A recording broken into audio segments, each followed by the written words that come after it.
Hello, everyone, and thank you for tuning in to another episode of In the Red with Curtis White. I feel like it's been a while since we last recorded because, well, so much has actually happened. I wrapped up the last race of our European block in Herentals, part of the X2O Bod Commerce Trophy, packed everything up from Europe, flew back to the States, and was home long enough to recharge, reset, before packing everything up again and getting ready for the final stretch of the season.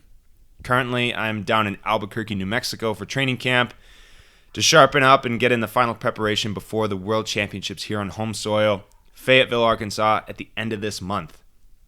It's crazy to think the World Championships are almost here.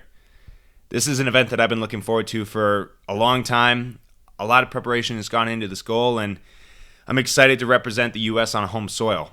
And it was great to sit down and talk to Tony with my co-host all about it, but before we dive in, I have a couple quick notes. First, I want to let you all know that this episode is sponsored by Whoop.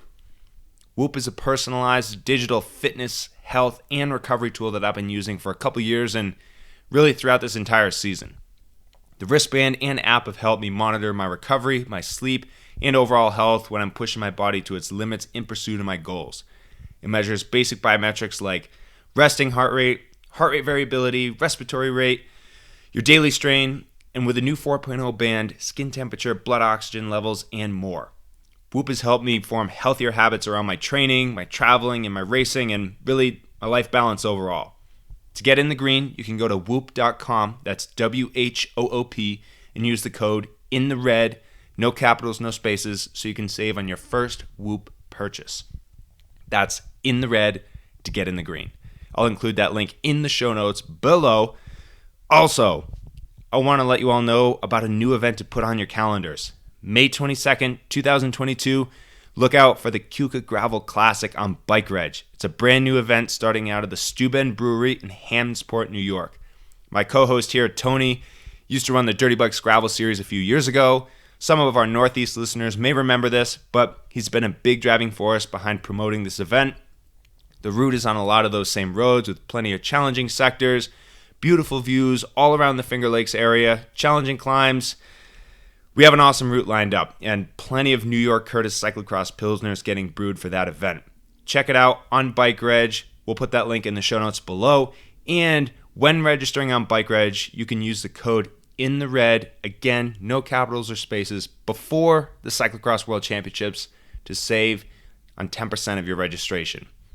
That's all I have for right now. Enjoy this episode. Let's get into it. The start line, Curtis White here from you. Razendsnel in dat trappen. And ready to go here in Brazener, and we are underway. Van der Poel alongside Curtis White, Tonart right alongside him, and it's the American that gets a whole shot. Dat was ronde 1 en op de laatste. The coffee tasted good this morning. He's got a new podcast, In the Red. To see him with such a great start today, I know a lot of American fans are going to be really pumped by this.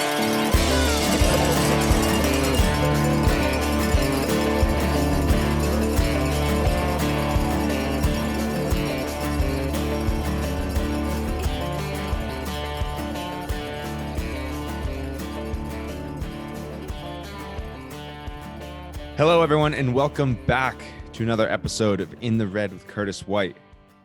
Man, it's been a while, Tony, since we've podcasted again. So it's been about a couple weeks, but a lot has happened. We have yet to talk about the race in Herentals, my final race in Europe, going over the European block as a whole, travel back to the States. We could talk about the Euro Nationals. I was watching those from my home. And then I'm out at training camp right now in Albuquerque, New Mexico. So there's been a lot that's happened, and man, a lot to catch up on. So let's dive right into it. How's everything going in Western New York? Good. We are heavily snowed in, and it's still coming.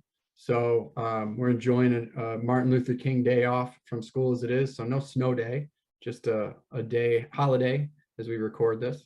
My daughter is itching to go out and ski. So once we get done here, we're going for a cross-country ski around the farm because she was outside in the snow at 7:30 this morning and is ready to get back out. So we're having fun today. Wow, you already have them cross training, getting ready for the next cyclocross season? That's right. We get some cross country skiing and Gotta get her going. She was on her rollers and watching the race this morning. We turned yesterday's race on this morning. She said, I want to get on my rollers and ride with while they're riding. So she's pedaling away. We're having fun. See, she's the next Mariana Voss. And on that note, can we just get like all the gloating out of the way? Oh, I was talking about the European Nationals. Yeah, I was going to string it out, like really savor it. Yeah. Yeah, no, we're going to get that out of the way right now. Oh, all right. Well, just I told you. We talked about it last time. I am bummed that the quality of the feed was not, accessible and very good. I think didn't get to really enjoy the race as much. I did find a version on YouTube. I don't know if you got a chance to see it, but it wasn't on GCN or Flow Bikes, and that was kind of a bummer because regardless of the fact that I was right, that was the most exciting race of you weren't wrong. I wasn't wrong. I'm not going to give you that. I'll just say you're not wrong. Okay, fair enough. Yeah, I really wanted to watch that race, so I did watch a little bit of it. It was kind of hard to watch on what we saw, not because of the racers, but because of the feed itself, which was kind of a shame because I thought that was the most important race of the weekend. We knew what was going to happen in Belgium. We knew what was going to happen with the men in the Dutch race. So just kind of wanted to see that event, but regardless, great result. It makes me look forward to Worlds even more. Yeah. Well, there really was a lot of exciting racing for that European Nationals weekend because you had, basically every country except for the U.S. and Canada had their championships. I was looking forward to watching the Swiss men's race, but if you go on GCN, you could also watch the British Nationals. That was an exciting race too, especially on the men's side. Yeah, that was the race to watch. And then the Dutch women's race was really exciting. You can get like little clips here and there, but it's, again, that was just kind of exciting to have that much racing going on in one weekend. Yeah, British men was awesome. Like that was, I don't know if it was the most, like, I think the Dutch women was a more important race in terms of predictor for Worlds and what might happen there. But certainly maybe the most exciting race was the British men. And a friend of the pod, Cam Mason, had just didn't come out with it, but man, did those guys put on a battle. It was that guy's a fighter, but both those guys they were really going at it. So that was an exciting race to watch. It was a heavy course. They did a good job with the feed, the broadcasting. You can find it on GCN. It was definitely exciting to watch. I like watching the difference of style in the mud. Like both of them ride very different styles. But you got this like heavy, powerful rider, and then this like lighter, more playful rider, like going back and forth and just battling through, trading, bumping elbows and banging bars a few times on some passes. Like that was just like that was it, man. That's what makes cyclocross exciting. But it like the best part about that, if you look at Thomas Main and Cameron Mason, if you look at both those riders' riding style, you'd make the assumption that Thomas Main just being the bigger, more stable rider and the heavier, low cadence, that deep-seated power stuff, like he'd be able to ride away with it. But Cameron Mason, he's still like he's a nimble rider. He's very quick. He's very technically proficient. Like on a course like the World Cup in Hulst, he had a very strong ride. But he's also really good in that heavy tractor pull mud. He won the under-23 World Cup in Dendermonde, which is just, we were timing about a minute 45 or almost 2 minutes of running per lap. That really deep-seated, low cadence power. He's a smaller, more nimble rider, and it looks like he's really wrenching on the bars and kind of fighting the bike sometimes. But he's able to really crank out the power and able to. He's strong in those conditions. He's not kind of that one-trick pony. Where he's only on those, he can only perform on those really quick, responsive courses. So it's exciting to see a rider like him be very versatile and then go against a rider with a very different style and have a battle be that close. Yeah. I thought it was so cool to see like that you can have two guys that are so good in the mud and do it so differently. And that was just made that battle even more exciting to watch. Yeah, absolutely. That's the beautiful part about cyclocross. You have limited amount of tools in the toolbox, and you got to use what you have to the best of your ability with the time that you have. So, yeah. All right. Now that we got all the gloatings out of the way, right? I'm not making any promises. Yeah. Okay. All right. We'll just go back and cut this out. It doesn't help me that you're the one who edits this, but yeah, right. All right. What do we need to catch up on? Herentals, right? That was a couple weeks ago, but Herentals was the last race in the European block that we didn't get to talk about. The last time we talked was after Hulst. And that was a really unique course. It was an X2O Bodkammers course. It's on the side of a small ski hill in Belgium. There's probably about 2 or 3 ski hills in all of Belgium, but we raced on one of them. Nice. Yeah, it was, I mean, you had a great result. How'd you feel as sort of your final race of that block? Yeah, coming away with 12th. I was very happy with the effort. I think I was starting to feel kind of the efforts of the previous races in that block, because it's just that curse period is such a heavy race period where you race, recover. And it's already, that was probably the 4th race that we did within the week. Previously it was Lowenhout on the previous Thursday, then Ball on Saturday, World Cup in Hulst on Sunday, then Wednesday was the X2O race in Herentals. So it was 4 races within 7 days. And that's just, it's very difficult to recover from those. And you really have to make sure you're getting everything in nutrition wise, sleep, hydration, all those little pieces that add up to your recovery. It really, really does matter. And you can't miss a step, because if you miss one step, you're going to feel it the next day. And that just, there's this domino effect where you're going to feel it a couple of days down the road or a couple of races down the road. So I felt as though I was starting to get a little tired just naturally. It took a lot of focus and concentration to hit all those recovery steps throughout that block.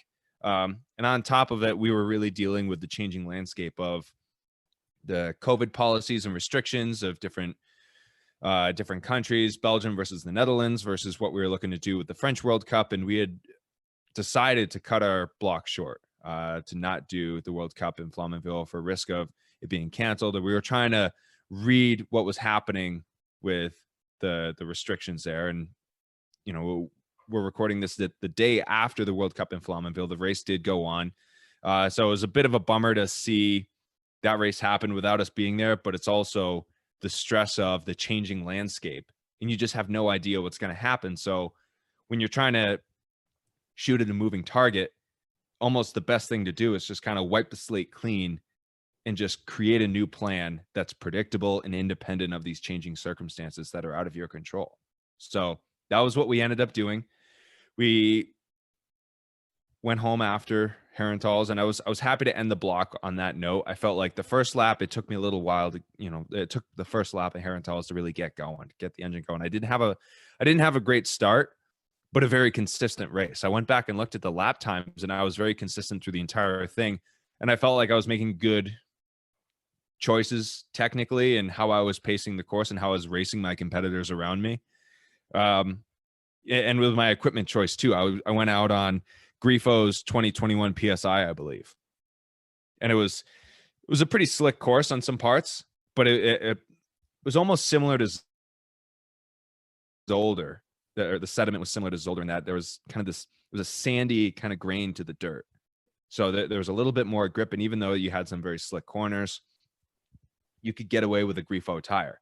And I know I've brought this up in a couple podcasts, but it's the European riders always love kind of poking fun at the Americans or the North Americans for always running one more aggressive tire than they are. If they're running Grifos, we're always on the Baby Limuses or a Rhino or a more aggressive tire. But that's been one of the gains that I've been able to make over the last couple of years, is that I've tried to get used to running a faster tire, get used to the bike sliding a little bit, or trying to train myself to handle the bike better and kind of maintaining that traction patch under these difficult or slippery conditions, and yet being able to save on the power with a tire with less rolling resistance, like a Grifo in slick conditions. So the course was pretty, there were some parts of it that were pretty gnarly. There was a pretty sketchy climb, couple big descents that you really needed that grip, but you also had to just kind of let the bike fly and know when to just kind of trust that there's a rut for you at the end of the corner, at the other side of this corner. So I felt like I was able to take good risks, make good choices with my equipment, and I rode a clean race. So I was happy to end the block on a consistent note. Not having the best start, but having that depth and the power to kind of hold myself to a consistent pace and come back through the course of the race and ride the course well, race my competitors well, and make good decisions. So that was it. Yeah, I was happy with that one. Yeah, I mean, it's good to end on a good note. Yeah, it's a bummer not to get a couple more in, but you know, it was a good campaign. You had good results, and now you're able to come back, recover, train, prepare for the big show. Yeah, exactly. And if we were still in Europe now, we wouldn't. I mean, just operating within the team with different restrictions and all the things that are going on, we wouldn't have been able to travel down to a training camp as easily between Herentals and World Cup Flamanville. A favorite of ours is always going down to Malaga, Spain. That's a location that really Stephen Hyde kind of opened us, like all the Americans, up to as a really good training location. And I've gone down there a couple times in the winter, and it's been a great location to train. It's a location that we're familiar with. We're familiar with the roads, where to train cyclocross, and we have all the resources there that we need. We know where the grocery store is, where to go to hang out and kind of take our mind off the training. We're close to the beach. I mean, it's middle of January. It's not super warm, but you're able to kind of relax and be in a fresh environment. But that travel was a little too complicated with what was going on and what we were asking of ourselves. It's a little bit more, the stakes are a little higher for us going over to Europe. It's not like, we're with our families during the holidays over there. We're away from our routines, from our families. We're in this foreign environment, and we really, our investment is bigger just because of that over there. So we really had to kind of make sure that we were kind of looking out for the team unit through that entire time. So I think we were able to do that successfully again and make good decisions as a team. And, coming back, again, earlier than we would have liked to, but with the uneven and changing landscape, just sometimes it's just better to make a fresh plan independent of those changing circumstances and just commit yourself to that new process. It's something. How much is the concern of getting COVID at this point, play into that, with increasing travel, staying longer? Are you concerned that if you were to get sick, it's going to deteriorate your fitness and have an impact on where you'd be able to perform in a couple of weeks? Does that play a role in the decision? Yeah, I mean, absolutely. I mean, everyone's looking to stay as healthy as they can and not get sick or not test positive. And that, just this time of the year in general, we're nearing peak form. The immune system's down. It's the middle of winter. Like, we're trying to do all these steps to just make sure that we're staying on top of our health and, the nutrition, the sleep, all of these steps that kind of build towards a healthy immune system and fighting off any infection. And obviously that's been a big concern through this pandemic, but also at this point, just testing positive, there's a lot of consequence to that. That would affect us not being able to come home. We'd have to stay in Europe in quarantine if we tested positive. Even if it was a very mild case of COVID, our ability to travel home is just, what are you going to be able to do? You can't go to training camp. It's really going to limit your options and how you prepare for your future goals. So just that alone, we were we had to be very cautious about keeping our bubbles tight. And everything was shut down in the Netherlands. So really all we could do is go to the bike races, train, and go to the grocery store. So it kind of, again, made things a little easier to keep our circles tight. But again, too, coming back to the States, we had to make sure we were on top of our health. You saw that the cases were rising, and again, no one wants to get sick, but especially through this, there was a lot of consequence to testing positive, even, and your ability to travel to a training camp or to race or to come back home to the States. And, no one wants to get sick or get anyone else sick. But there was a lot of consequence to that. So it's just that was on everyone's minds. So we're just, again, taking all the precautions that we could just to stay healthy. So as you make at the end of the day, that's all we can do.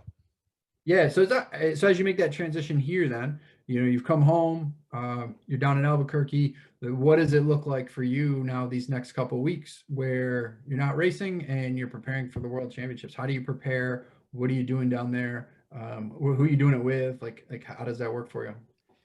Yeah. So it's, I guess this has been one of those things that's really been evolving over the last couple of weeks. I felt like every time we recorded the podcast over the last month or month and a half, something changed. When we were first in Europe, there were, shops were open. We could go to our favorite coffee shops. And then the Dutch went into a lockdown. Then the Belgians went into a lockdown. Then there were the changing landscape and policies and restrictions and, changing our itinerary to come back to the States early. Like normally when we're going into a big championship event, where you're going to be every minute of every day for the next 2 months. Just everything is so planned out. Your travel is planned around what's best for your training program. You're so dialed, especially in athletics and sport at this level. Just you're dialed, and it's not often that you have to react to these extreme changing circumstances, but to be able to do so without stress is huge. So not that long before coming, I'm in Albuquerque right now, Albuquerque, New Mexico. I made the plan to come down here. This is old stomping grounds of Jeremy Powers. I'm staying with our friends Robbie and Kathy. They have a guest house for us, and I'm training with Mike Vandeham, competitor, friend, CycleSmart athlete, and coach. So it's nice. And I guess this is a testament to it is possible for American and Canadian athletes to work together towards a common goal peacefully. There you go. No, but it's great. And when you're in a block like this, you really do need, every little thing is toward, it's building towards your goals and this one race at the end of the month. So you're really living for the process of sport. So every minute of every day, you're just kind of focusing on what's going into my body, my rest, my preparation, my training, the hydration, the stretching, the rolling out, all of these little things are going towards this goal. So to be able to train and stay with another athlete who has goals and aspirations in the sport and who's motivated, it's just huge. And that's kind of that team environment that we don't often see in cyclocross, especially here in the US. There's so many privateer athletes that everyone's kind of on their own program. So to kind of just say, hey, look, we have a common goal. Both Mike Vandeham and I we're coached by the same coach, Al Donahue, again, a CycleSmart coach. So we're on the same training program. We're able to link up for the same intervals, the same skills training sessions, endurance rides, recovery rides. We're really on the same page every single day. So we're fueling for the same workouts. It just makes things a bit easier. Certainly easier than doing a training camp alone. So just being on the same page day in, day out is very helpful. What's your daily routine look like then? What's an average day? How much you're riding? What are you doing when you're not riding? So a reason why we chose Albuquerque is like the weather's good and consistent. It's about 55 degrees and sunny every day, but it's not too nice. So you're not, feeling, oh man, it's beautiful out. You know what I haven't done in a while? A 5-hour ride, just because it's so beautiful. I'm going to get lost and explore. And it's not nice enough to do that. And during this time of year, you really want to restrict and measure your efforts, because you don't need a big endurance block going into one race at the end of the month. I'm already very sharp from the racing I was doing in Europe this past month. I had a good block of training through November. I had the depth to carry that through the December, early January block. So now it's just kind of recharging and sharpening up, getting in the appropriate amount of endurance work to kind of carry myself through the end of January and to maintain good health and kind of that aerobic fitness, but also getting in that sharp work where, we're trying to get in some motor pacing together or the right interval work. And we're not really finishing any ride completely maxed out in the red. Everything is very measured and calculated. So and having another athlete here is it's good to hold myself to that standard where we're both training for the exact same goal. We're doing the exact same training sessions. And it's just kind of someone to say, you know what, we can dial it back now, or we can cut the workout at this point, because there's no benefit to going more than 3.5 hours. We really want to maintain that explosivity, that sharpness, and we are at altitude here. Not super high altitude. I think we're sleeping at like 4,800. And we're training at about that level every day. We're not riding up into the mountains. So it's having, just having another athlete on the same program to be able to do this block with is huge. So we're just every day I don't think we're really doing a day longer than 4 hours or 3.5 hours, because there's really no no benefit to it at this point in the year. Is that about average? 3.5, 4 hours, pretty much every day you're riding? Yeah, about then, and sometimes less. Again, we're looking to kind of sharpen up, and neither one of us are looking to have a season saving ride at the World Championships. We're just looking to maintain and continue doing what we've been doing for the last month. So that's another nice part where we're not getting overly ambitious with our training. We're not looking to save a season and kind of have these crazy training sessions. To have a strong ride, and for me, a goal of a top 10 at the World Championships. I'm not going to get there by one killer workout. It's going to be 10 very consistent, measured, repeatable training sessions. Just kind of going back to the fundamentals of training in sport, I'm not looking to do something I haven't done before. I know how to train for these events. I've done a number of these races where I know how to prepare, and I don't need to pull a rabbit out of a hat. So just kind of being consistent, doing what I've always been doing, and then just having that environment of another athlete to kind of share that training with is huge. So what do you do when you're not training? You got 4 hours a day or so surrounded by training. How do you stay sort of mentally focused and busy? And, what are you doing to pass the time? What else you got to do all day, man? Sleep. 4 hours of training, sleep all day? Come on. Watch The Office and sleep. Watch The Office? Is that what you got? And then the occasional podcast. Yeah. No. So it's another great part of training with another athlete that, we're not always, traveling together. We're not teammates, but to be able to come together for a block like this, we're just kind of comparing notes on a lot of different things about what we think about training, what we think about certain races, or how do we prepare for races. Or Mike is also a coach. So how does he, what's his coaching process like? We share the same coach with Al Donahue, but also how does he coach his clients? So just kind of understanding like what that dynamic is like, because I've been involved in mentoring development camps, or with Jeff Proctor's Eurocross Academy, or more regional or local level camps. And I'm always curious about how, what that dynamic is like. And when you're a full-time racer, how you're able to be a good coach. I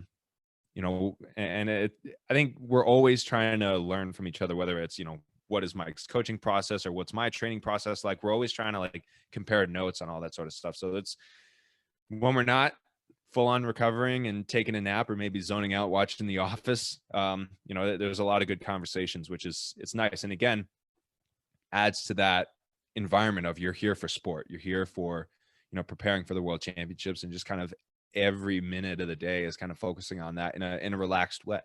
We're not having these big stressful debates about, what your VLA max should be, or how much VO2 work do you do throughout the course of the season. It's kind of a nice, fun, relaxed environment. Yeah, I'd be interested to hear about balancing coaching and racing at that level. It seems, to be a racer at that level, you have to be selfish and really focused on yourself to compete. And to be a coach, you're kind of focused on other people. So I wonder how somebody like that balances those two simultaneously. Yeah, absolutely. And I've always really enjoyed, especially coaching on site at some development camps. That's always been something that I find a lot of fulfillment in. You're seeing the next generation of racers come up, and I think it's part of why I do that, and part of why we do this podcast is to share our passion for the sport and to promote cyclocross and try to get as many people involved as we can. So if we're able to do that in a productive way, whether it's on site at development camps, or kind of sharing technique or what my experiences are, or sharing my experiences through this podcast, or whether it be through coaching and what Mike is doing, there's a lot of different ways to kind of share that passion. And you see it with a number of different athletes. It's an athlete that kind of comes to mind is Lucinda Brand right now, and working with Sven Nys. So Sven, obviously the highest, he was at the highest level of sport. And when you're at that point, you kind of have to be pretty selfish. But now that he's out of that role and he's taking more of an ownership role with the Baloise Trek team, and is more of a mentorship role, you see him routinely pre-riding the courses with Lucinda Brand. And you can kind of see how she's evolved as an athlete over the last 5 years since Sven has taken that more of a mentorship or a coaching role with the team and doing these pre-ride laps and kind of analyzing and breaking down the courses before the races, or helping her analyze the race. And I think so Magali Rochette did a really interesting podcast with Lucinda Brand. Actually, she has a really cool podcast series right now, talking to a number of different athletes, just trying to get to know all the athletes around her. I think she did a cool episode with Puck Peters. There was a part of that segment where we made sure to pronounce her name right, Puck.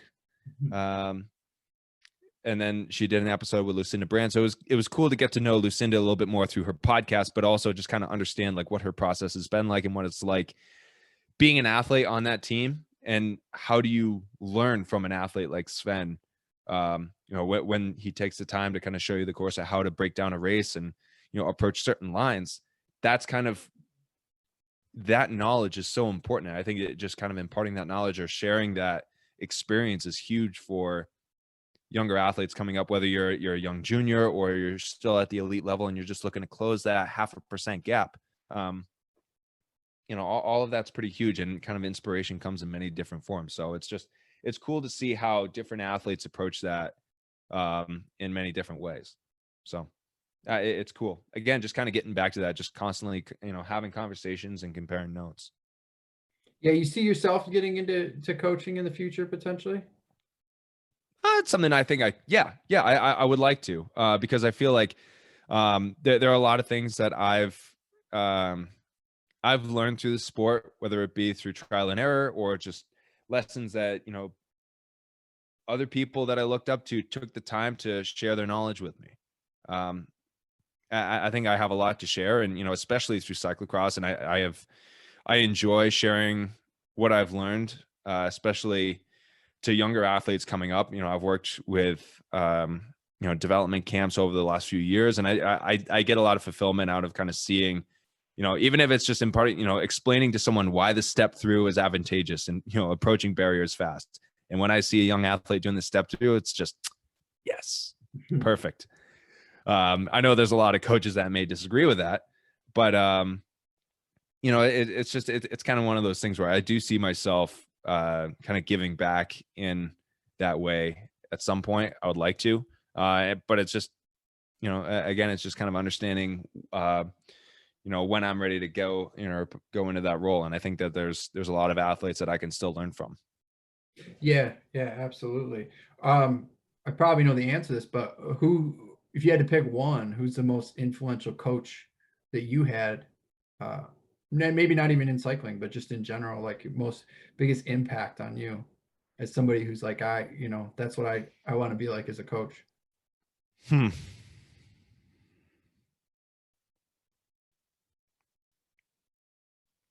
That's a difficult question. Good. No, I've been very fortunate to have a lot of mentors and coaches in the sport. I worked with Frank McCormick for a number of years, who it was just a real powerful figure in cycling. Kind of this old school figure. It just kind of came from the school of kind of hard knocks and just, hey, how much power you have? Not enough. Work on it. And kind of preparing for the most adverse conditions. Stephen Hyde, former teammate of mine, he's been an incredible mentor for a number of years and really was the guy to kind of shake me by the collar and say, this is how you be a professional. At the time I was balancing my academics with sport and kind of at times maybe spreading myself thin, but he was one of those people that kind of showed me how to truly act professional day in and day out and get the most out of what I was doing. And then I've been working with Al Donahue for a number of years now, and that's, just 3 names. But the list of people who have helped me through the sport is pretty long, and if I try to list everyone on that list, I know I'm going to miss a couple. So I'm not even going to bother. Sure. And there's obviously differences. There's a lot of people who help you, people along the way, mentors and support. And then there's kind of coaches specifically. And even with cycling, maybe different types of coaches, people who coach you psychologically versus people who are looking at your numbers and kind of coaching you physically, and kind of that whole package. And then, Oh yeah, absolutely. You just have this immense network of people, whether it's, you know, working with sports psychologists or on the track, or you know, through training plans, or just any of the, there's a million puzzles that make a million pieces of the puzzle that make an athlete, and it just kind of piecing them all together bit by bit. And you know, it just, you really need to branch out and seek help from other people, because it's impossible to do it on your own. And when you accept that and you start to feel more comfortable branching out to people and asking questions and not being afraid to ask questions, that was probably the biggest thing for me as a young athlete, getting over being afraid of asking people questions, because you never want to be annoying with asking too many questions. And I think that there was a podcast that I heard with Lars van der Haar that, or maybe it was an interview on YouTube that I heard, but he kind of described himself as a young athlete, one of those athletes that just asked a million questions, and he knew that he was being annoying to his coach, but he didn't care, because he just, you know, he wanted to learn. He wanted to fully immerse himself in the sport and learn as much as he could. So he asked as many questions as he could, and his mentors and coaches were willing to help him. And look at where he is today. He's, you know, later in his career, maybe right now, having this surge, and probably one of the favorites for the World Championships right now. So, and he's been at that level of sport for a very long time. So that's one of those things that I can't really stress enough, is just don't be afraid to ask questions. Yeah. I had that conversation with young people a lot, just in the classroom. I'm sure as an educator, you see that every day. Just kind of, you know, please ask questions, try to learn. And it's, you know, if you're able to inspire someone, you know, that's a bonus for you. Yeah, I think a lot of, you know, school in general, and maybe a lot of coaches and teams, just whether, you know, not cycling specific, but just in life, there's, I think, young people, and I felt this as a young person as well, there's sort of an expectation of show up and show me what you know how to do already and what you can do, rather than show up and learn something new. And when you're showing up and learning something new, you're asking questions and you're asking for somebody to guide you and develop you.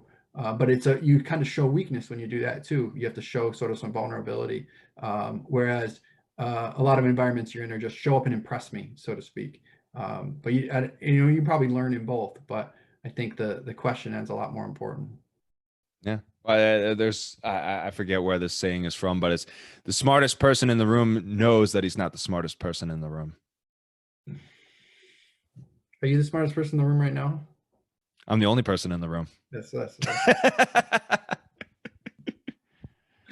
All right, good stuff. So I guess a couple more kind of notes here winding up, is one, you got a road season announcement. I do. It's very exciting. So as of recently, I have signed with the Best Buddies road cycling team. I'm excited to get back to racing on the road in a team environment through the spring and summer. And it's kind of looking at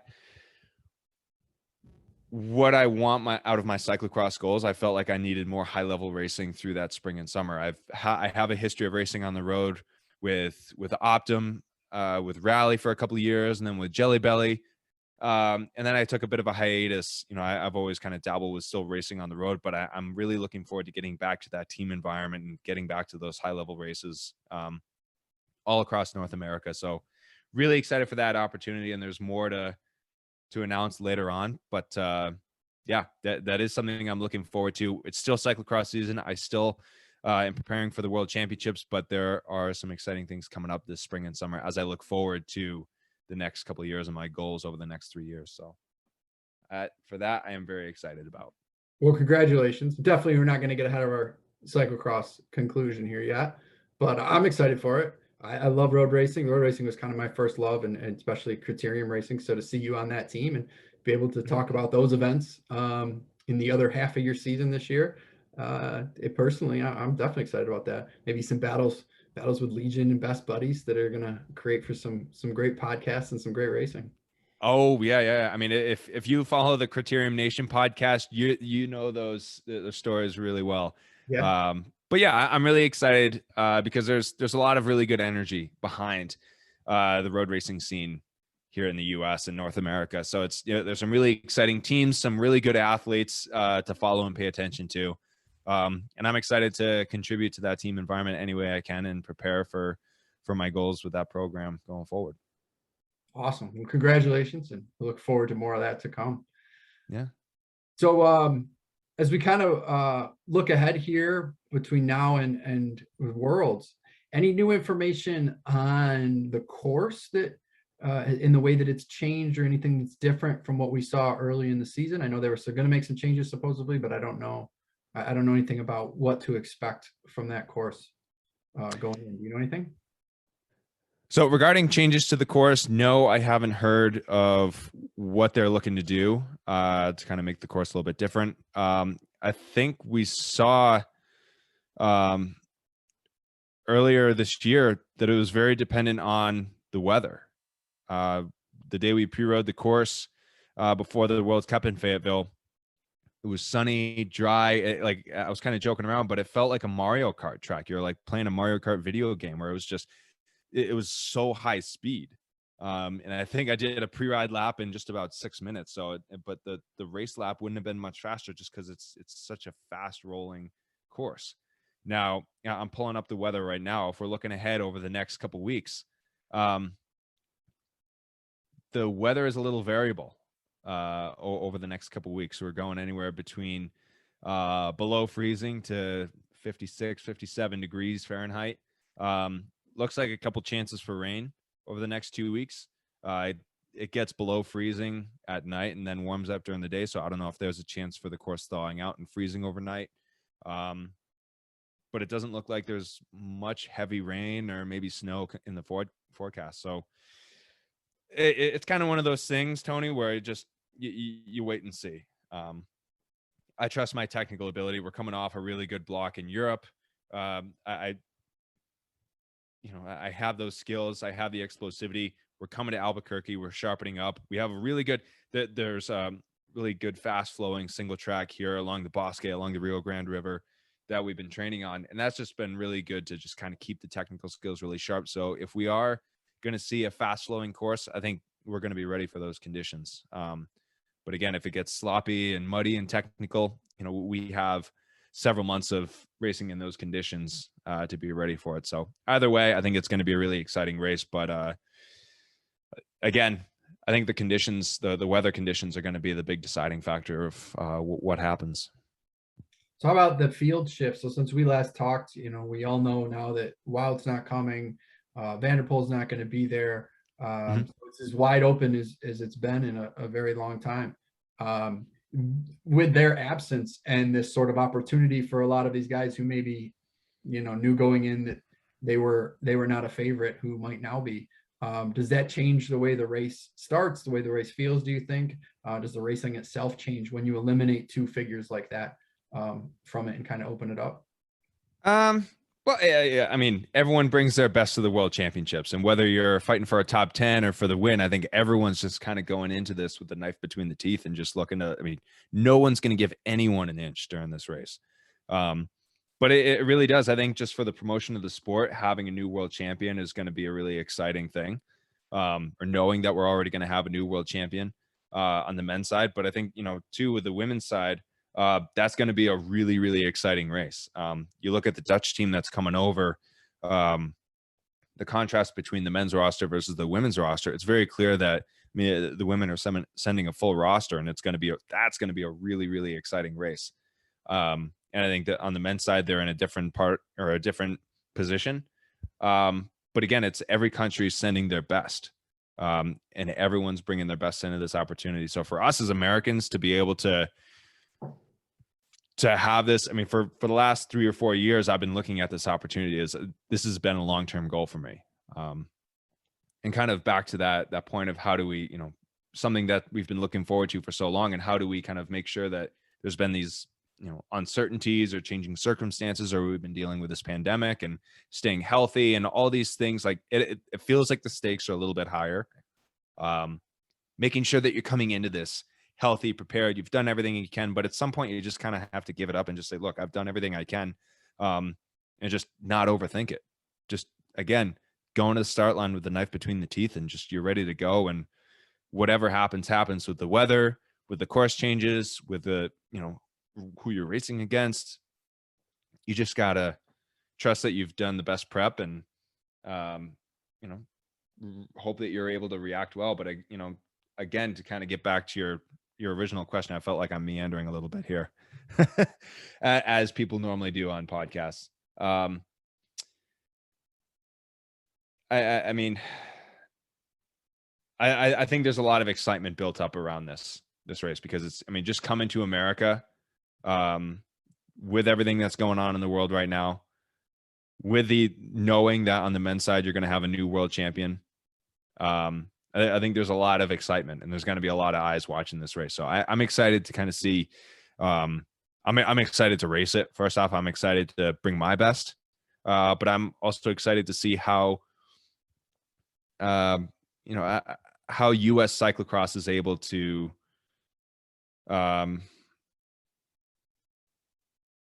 grow from this, and how everyone's able to perceive U.S. cyclocross and get excited for it.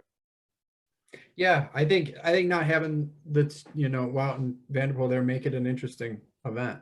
It's kind of a bummer, but it's also, and certainly don't want to see anybody injured or those kind of things with Van der Poel's situation by any means. But having these group of guys who maybe didn't think they were going to be able to win in previous years. I know everybody goes in to win, but everybody's realistic too.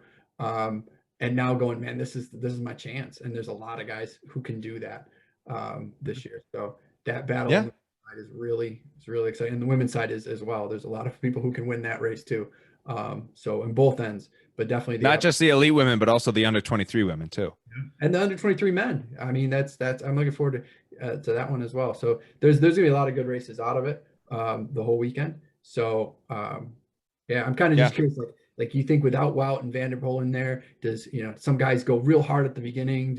Are they more cautious because they want to feel it out because you don't have those guys dictating the race? Like, just wondering how the race plays out a little bit differently without those forces. We see it from time to time because they're not racing every single week, but it's also not the World Championships. So I'm wondering. And I think it's also important to call out the development categories, the juniors and the under 23s for the North American riders.